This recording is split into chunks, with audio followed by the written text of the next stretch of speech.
this is the third video of the poem The World is Too Much with Us by William Wordsworth.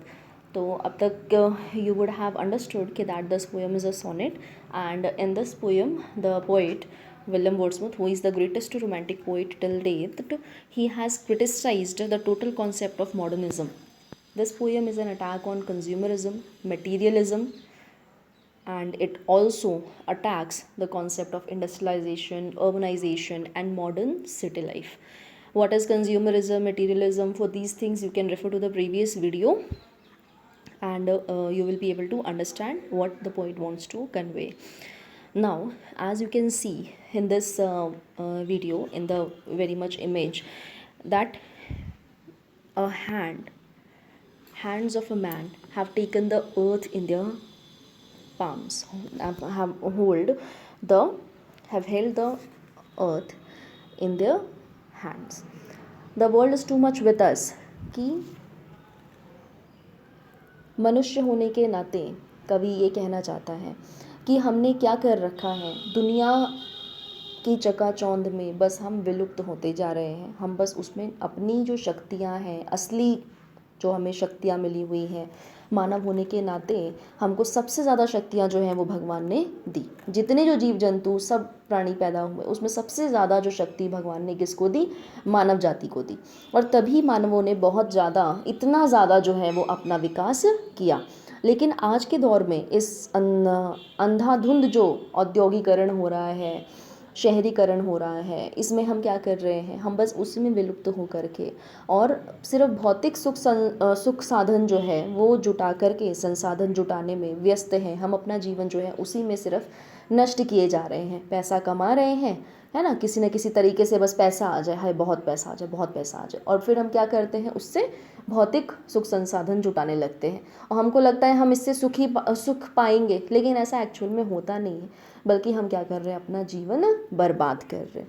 तो this is the image which this is the thing which this image wants to convey, and this is also the major theme of this poem.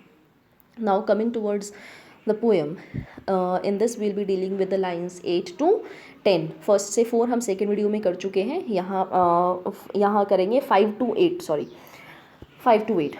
The poet says, we have given our hearts away a sordid boon, this sea that bears her bosom to the moon, the winds that will be howling at all hours, and are upgathered now like sleeping flowers. For this, for everything, we are out of tune, it moves us not.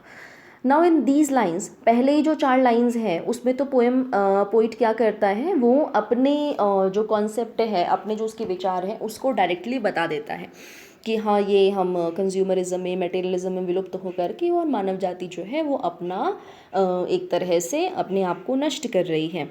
और next ये जो 4 lines है, इसमें क्या करेगा? he is giving an example by linking his concept to the natural world, from the examples from the natural world.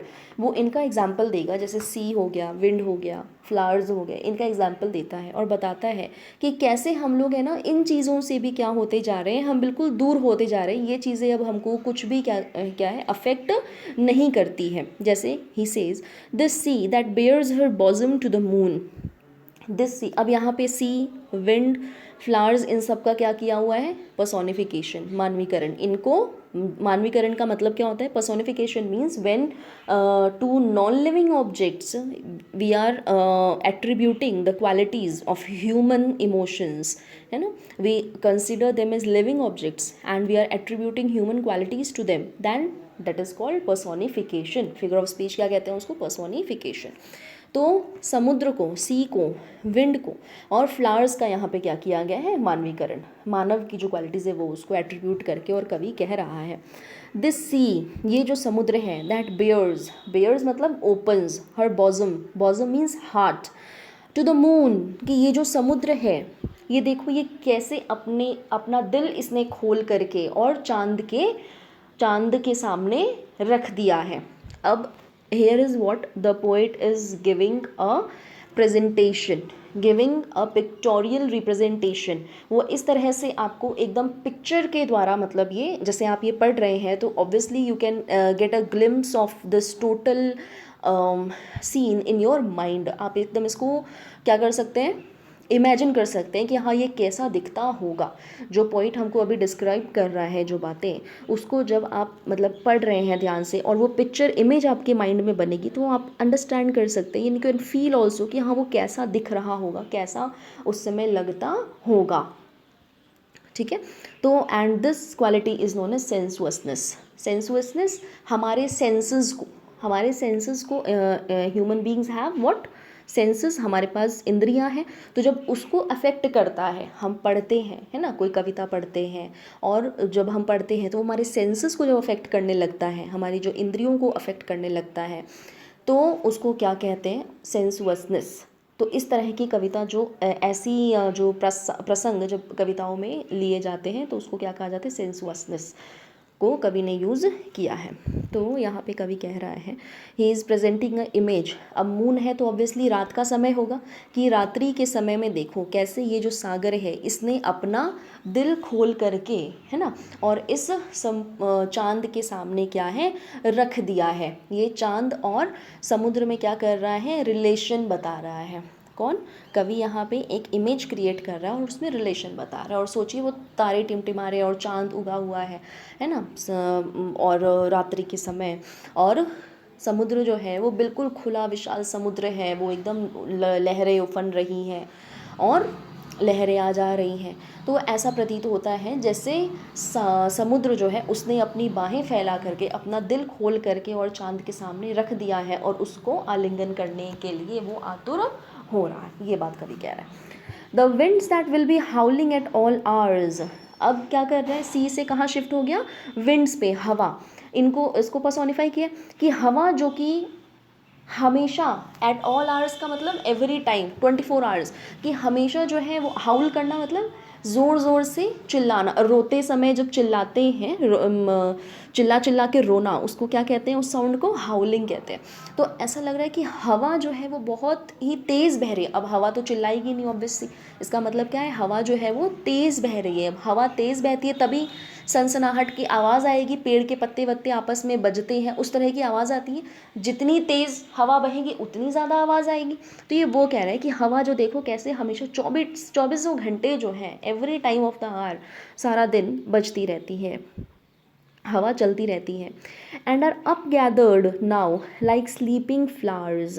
And are up gathered का मतलब हवा जो है वो जब तेज़ बहेगी तो मिट्टी नीचे बैठी रहती है ना। ये सीन क्रिएट कर रहा है वो, आप इसको इमेजिन कर सकते हैं कि वो मिट्टी नीचे बैठी रहती है। जब हवा तेज़ बहती है तो मिट्टी को अपने साथ ले करके ऊपर बहेगी, मिट्टी भी उठ जाएगी और जितने जो पत्ते वत्ते वो सारी चीज़ें हैं वो भी ऊपर उठ के पूरा बहने लगता है। अप गैदर्ड मतलब उठ जाना, ठीक है। एंड आर अप गैदर्ड, उठ गए हैं, नाउ लाइक स्लीपिंग फ्लावर्स, जैसे कि फ्लावर्स पहले जो हैं वो सो गए थे और अब वो जाग गए हैं, है ना। फ्लावर्स को भी पर्सोनिफाई कर रहा है क्योंकि ऑब्वियसली फ्लावर्स तो सोते हैं नहीं, वो क्या होते हैं, मुरझा जाते हैं। जैसे कि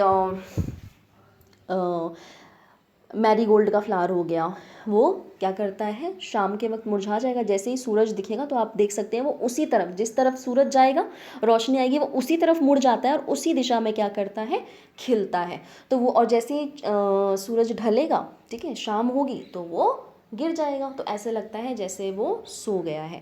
तो ये यहाँ पे सिमिली का प्रयोग कर रहा है कवि। फिगर ऑफ स्पीच क्या है, सिमिली है। He is presenting a relation between the winds and flowers, कि जैसे हवा जो है वो तेज़ बहने लगती है और सब जब ज़्यादा तेज़ बहती है तो सारी अपने साथ चीज़ों को उठा लेती है, ऊपर उठा लेती है, और ऐसा लगता है जैसे कि सोए हुए फ्लावर्स जो हैं वो जाग गए हैं, है ना।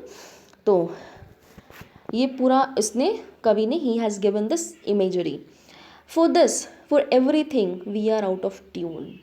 इन चीज़ों के लिए, फॉर दिस मतलब ये जो चीज़ें ऊपर इसने बताई, सी, विंड्स, फ्लावर्स, ये सारी चीज़ें, फॉर एवरीथिंग, इसके अलावा भी जितनी चीज़ें हैं प्रकृति की, उनके लिए भी we are out of tune. Out of tune मतलब वी हैव नो इंटरेस्ट, हम अपना इंटरेस्ट क्या कर चुके हैं, खो चुके हैं। इट मूव्स अस नॉट, और ये सारी चीज़ें जो हैं वो अब हमको मूव नहीं करती। मूव्स अस नॉट का मतलब वो बिल्कुल भी हमको प्रभावित नहीं करती। These all things affect us not. हम इतने ज़्यादा क्या हो चुके हैं, we have become so much consumed in the materialistic things and in this worldly thing that we are now very much unaffected by these things, by the beauty of this natural world, कि ये जो nature है इसकी beauty से अब हम क्या होते हैं, अफेक्ट एकदम नहीं होते हैं। ठीक है, this was the symbolical interpretation what the poet wants to say. I hope you all have understood this. Next we'll be continuing in the next video. Thank you.